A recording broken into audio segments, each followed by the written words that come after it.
जय श्री राम। आज हम आपको बताएंगे मिलावट घटिया भोजन की भयावह सच्चाई।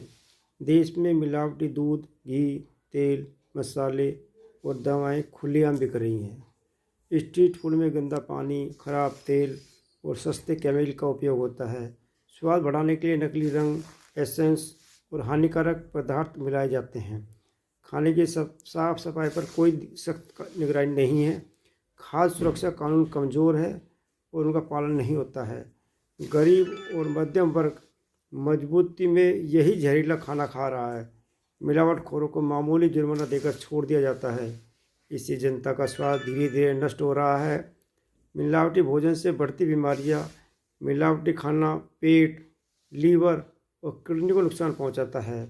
बच्चे में कुपोषण और इम्यूनिटी की कमी बढ़ जा रही है।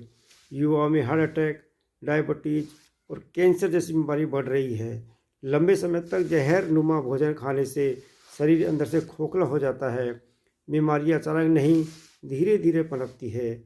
आम आदमी कारण नहीं समझ पाता, बस इलाज कराता रहता है। सरकार बीमारी की रोकथाम से ज़्यादा इलाज पर खर्च करती है। स्वास्थ्य अब जीवन नहीं, व्यापार बन गया है। अस्पतालों में इलाज के नाम पर लूट, बीमारी होते ही मरीज अस्पतालों की दया पर निर्भर हो जाता है। अनावश्यक टेस्ट, महंगी दवाएं लिखी जाती हैं। सरकारी अस्पतालों में अव्यवस्था और निजी में भारी बिल, बिना पैसे और सेटिंग के इलाज मुश्किल हो जाता है। आईसीयू और वेंटिलेटर को कमाई का जरिया बना दिया गया है। मरीज से ज़्यादा उसकी जेब देखी जाती है। इलाज के साथ मानसिक और आर्थिक शोषण होता है। अस्पताल की कोई फिक्स फीस या जवाबदेही नहीं है। सख्त कानून क्यों जरूरी है?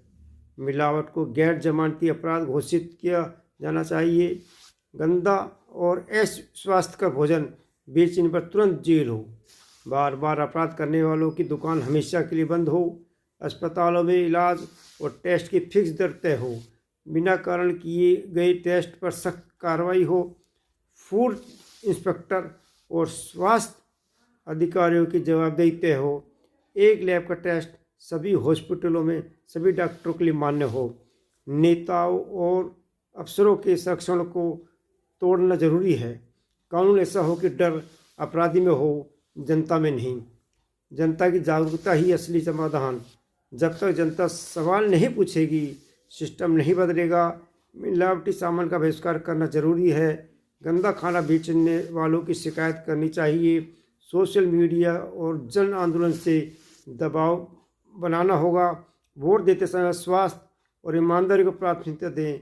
बच्चों को साफ और सुरक्षित भोजन की आदत सिखाएं। बीमारी से पहले बचाव सबसे बड़ा इलाज है। जागरूक नागरिक ही स्वस्थ देश बना सकता है। घर के खाने को प्राथमिकता दें। घर के बाहर के खाने को वीक में एक बार करें या कम से कम करें। जय श्री राम।